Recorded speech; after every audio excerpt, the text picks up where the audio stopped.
अच्छा, Newton's first law ऐं second law पढ़ी आयासीं। सेकंड लॉ में जेके कैलकुलेशन्स आहिनि उन जा 2 एग्ज़ाम्पल तव्हांखे मां हिन वीडियो खां पोइ करे ॾेखारियां थो। हाणे पाण फ़िलहालु पढ़ूं था Newton's third law of motion. ठीकु आहे, न्यूटन जी हरकत जो टियों क़ाइदो, Newton's third law of motion. ठीकु आहे, इहे वॾा इंपॉर्टेंट आहिनि ऐं इहो वॾो जेको आहे सो ज़हीन तरीन इंसानु सम्झो वेंदो आहे। जेके दुनिया जा ज़हीन तरीन इंसान आहिनि उन में सम्झो वेंदो आहे न्यूटन। हाणे मूवमेंट सॼी उमिरि थी हुई पर उन ते कैलकुलेशन कई, उनजी जेको आहे सो उन लाइ फार्मूलास ठाहे ऐं उन जा रूल्स ॿुधाए। ऐं न्यूटन जो टियों क़ाइदो चए थो action and reaction, action and reaction both are equal but opposite in direction. हाणे मां तव्हांखे सम्झायां थो, इन करे मां हमेशह प्रिफर कंदो आहियां त पंहिंजी ॿोली में पढ़ो। पंहिंजी ॿोली में जॾहिं तव्हां पढ़ंदो त तव्हांजा कॉन्सेप्ट्स क्लियर थींदा।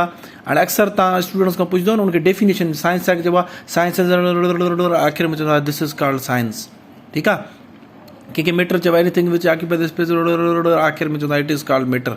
हाणे उहो तव्हांखे डेफिनेशन ॿुधाए वेंदा, रटो लॻियल हूंदो, पर उनखे चओ मूंखे सम्झाए त आहे छा साइंस, मूंखे सम्झाए मैटर छा हूंदो आहे, न्यूटन्स थर्ड लॉ छा आहे, सम्झाए न सघंदा, छो जो उनखे सिर्फ़ु लफ़्ज़ यादि थियल हूंदा आहिनि। ऐं इहो सिर्फ़ु छाजे करे थिए थो, सिर्फ़ु धारी ॿोली में पढ़ण जे करे। ठीकु आहे, हाणे असां स्टूपिड आहियूं जो असां, मां जेको आहे सो सिंधी टीचर आहियां, तव्हां सभु पढ़ण वारा सिंधी या उर्दू आहियो, ऐं पाण पढ़ूं कहिड़ी ॿोली में, तव्हां इंग्लिश में पढ़ूं था फज़ूल। यानी तव्हां असां मुंहिंजो कहिड़ो अंग्रेज़ आहे जंहिंजे करे असां अंग्रेज़ी में पढ़ूं था पिया। इन जे करे ई तव्हां पोइ 70 साल आहिनि, मार्कूं त ॾिसंदा न त 1100 मार्कूं ॾियनि, उन में 10,096 मार्कूं बि खणंदा आहिनि स्टूडेंट, पर असां वटि को साइंटिस्ट पैदा नथो थिए। छाजे करे, जो रटे वारो सिस्टम आहे, धारी ॿोली में पढ़ूं था। कोर्ट जो हिकिड़ी जो मिसाल वठो, कोर्ट में जज बि सिंधी, वकील बि सिंधी, फ़रियादी धुर बि सिंधी, जवाबदार धुर बि सिंधी, सभु सिंधी, पर उते लेटर जेको निकिरंदो आहे उहो इंग्लिश में निकिरंदो आहे। टाइप राइटर, कंप्यूटर ऑपरेटर, सभु सिंधी।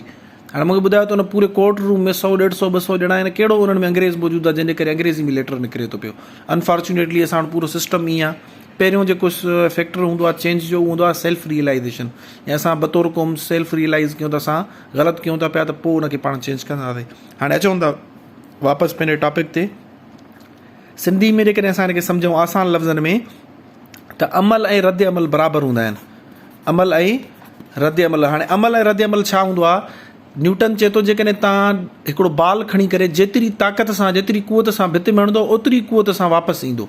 माना हे भित आहे, हाणे इन में असां बाल थ्रो कयोसीं, केतिरी कुवत सां? मिसाल 10 न्यूटन सां, छो जो फोर्स जो जेको यूनिट आहे उहो न्यूटन आहे, त उहो चए थो उहो 10 यूनिट सां ई वापसि ईंदो। इहो कन्फर्म आहे। उनजी जेको आहे जेका कुवत आहे उहा 5 न्यूटन या 8 न्यूटन या 12 न्यूटन न हूंदी, उहा कन्फर्म 10 यूनिट हूंदी। पर जेको रुख आहे उहो उबतड़ हूंदो। तव्हां एक्शन हीअं में अप्लाई कंदो, वापसि रिएक्शन हीअं में ईंदो। हाणे इन जे इन लॉ जे तहत केतिरियूं शयूं ठही वियूं आहिनि, जीअं असांजो जहाज़, एरोप्लेन, इहो इन तहत ठहियो आहे। तव्हांखे मां सॼो सम्झायां थो। पाण जेको